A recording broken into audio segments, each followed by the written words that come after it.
سلام دوستان عزیز گرامی و همراهان ارجمند. بسم الله الرحمن الرحیم. امروز باز هم به درس دوم اساسات مدیریت خوش آمدید. امروز اساسات مدیریت است، ماهیت و اهمیت مدیریت است که چی اهمیت و ماهیت دارد. میریم به سراغ اولین درس خود. فعالیت درسی که امروز آماده کردم برای شما شامل 3 درس است و ماهیت اهمیت مدیریت. مدیریت میتواند هم علم باشد و هم هنر. دیگرش درجه های مدیریت. این 3 درس خیلی مهم برای شما تهیه کردم. میریم به سراغ اولین درس خود شروع میکنیم.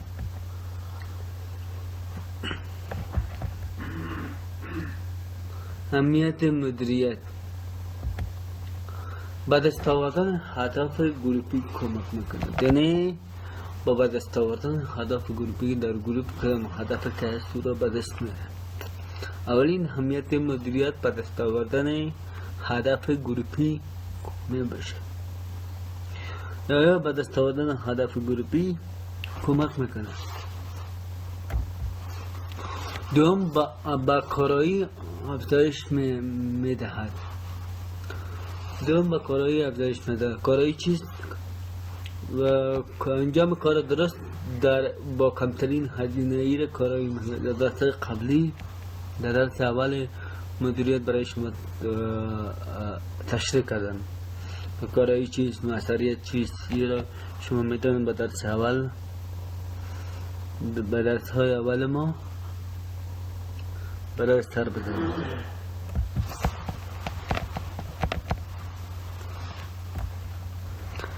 سازمان پویا یا متحرک را ایجاد میکنه. سازمانی که پرکار و پر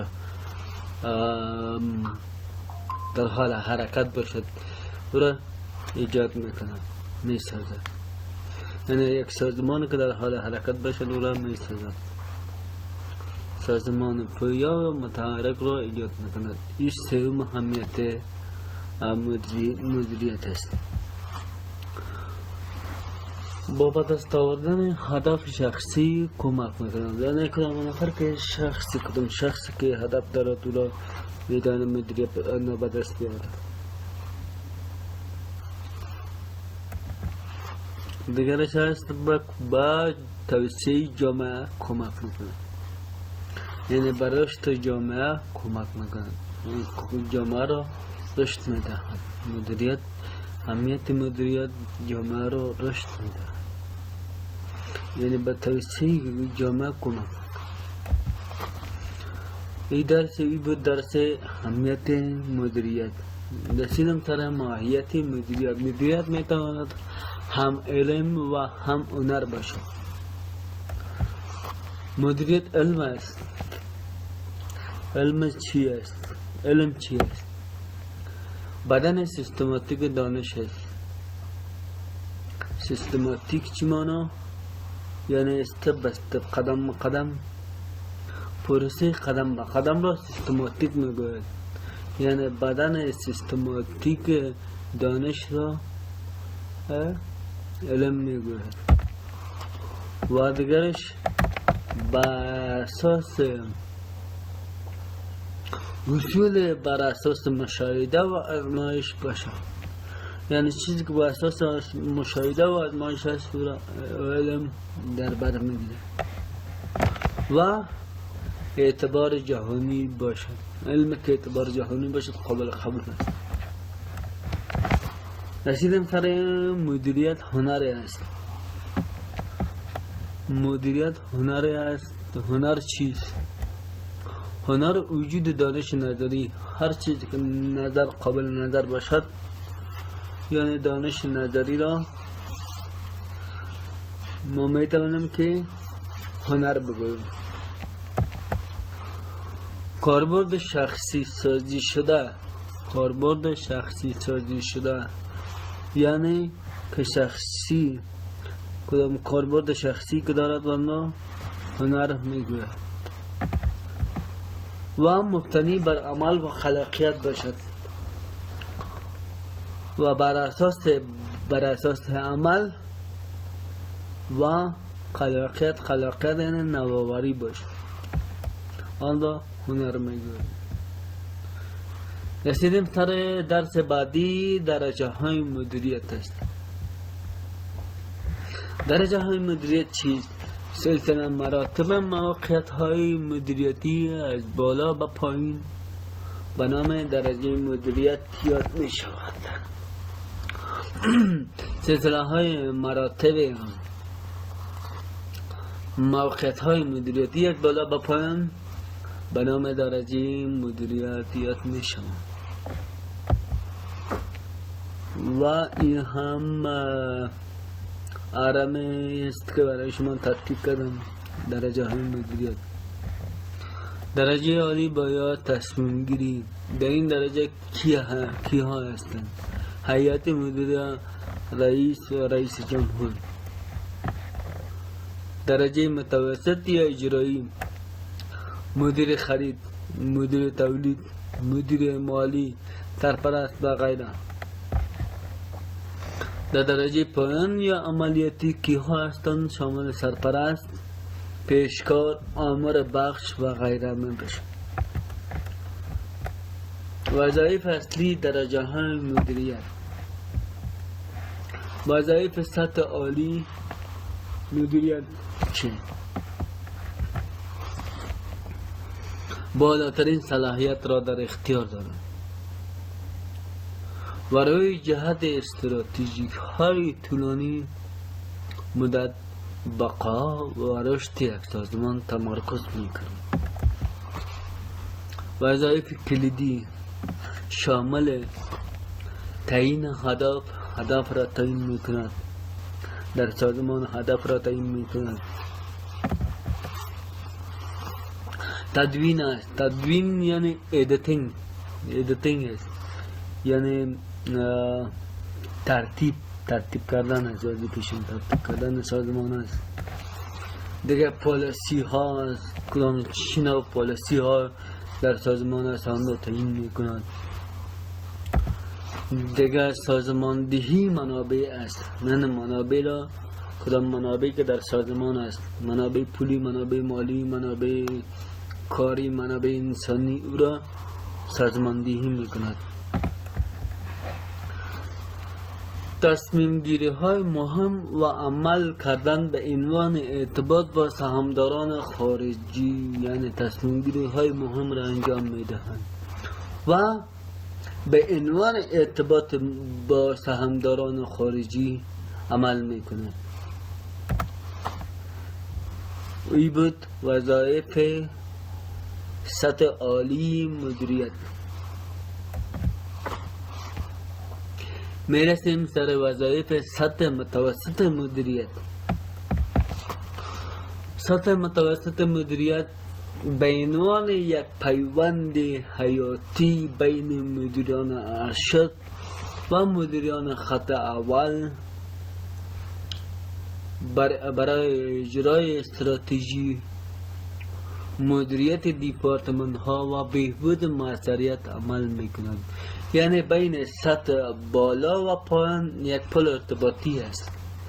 این سطح متوسط یک پل ارتباطی است بین سطح بالا و سطح پایین میباشد. برای اجرای استراتژی ها مدیریت دیپارتمان ها و بهبود موثریت عملیاتی تمرکز میکنند. و وظایف کلیدی شامل تطبیق پالیسی های سازمان، یعنی پالیسی ها که از سطح بالا تعیین شده آن را تطبیق میکنند.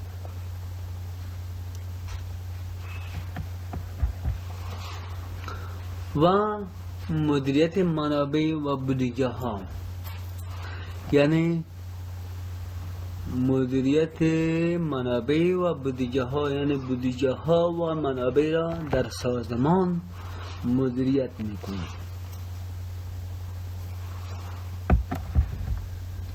دیگرش از نظارت بر کارمندان را نظارت میکند. کارمندان سازمان را نظارت میکند، البته کارمندان سطح پایان را نظارت میکند. تحصیل ارتباطات را آسان می‌سازد. میان سطح بالا و سطح پایان چی میکند؟ ارتباطات را آسان می‌سازد. و عمل حل منازعات عملیاتی می‌گردد و حل منازعات عملیاتی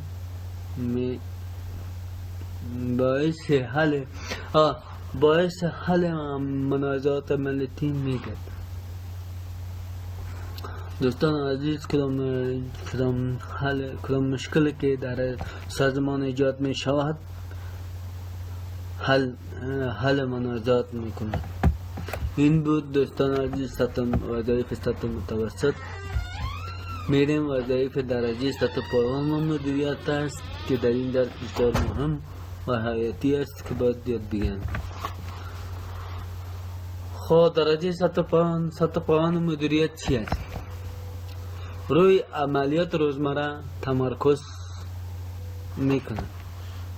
مستقیم بالای کارمندان غیر مدیریتی نظارت میکنند تا اطمینان حاصل کنند. تا اطمینان حاصل شود که وظایف به صورت مؤثر و مطابق پلان تکمیل میشه. تمرکز بالای کارهای روزمره دارد. یکی و مستقیما بالا کارمندان غیر مدیریتی را نظارت میکند تا اطمینان حاصل کند که وظایف به صورت مؤثر و مطابق پلان تکمیل میشوند. وظایف کلیدی شامل اختصاص دادن وظایف روزانه، فراهم ساختن آموزش در محل کار، حفظ معیارهای کیفیت ایمنی و حفظ معیارهای کیفیت و ایمنی، تقویت روحیه، باید روحیه کارمندان را تقویت کنند. دیگه و گزارش دادن عملکرد و مدیریت متوسط و گزارش دادن عملکرد در کارهای روزمره را گزارش میدهد به سطح متوسط. این نمیتواند مستقیم به سطح بالا ارتباط برقرار کند، ولی سطح بالا میتواند مستقیم به مدیریت سطح پایان ارتباط برقرار کند، ولی سطح پایان نمیتواند. سطح پایان گزارش خود را به سطح متوسط میدهد، مدیریت میدهد. تشکر فراوان از شما دوستان عزیز گرامی، همراهان گرامی، دوستان عزیز و همراهان گرامی که تا این دم با من بودید. این بود درس امروز ما. تا درس بعدی خداوند یار و مددکارتان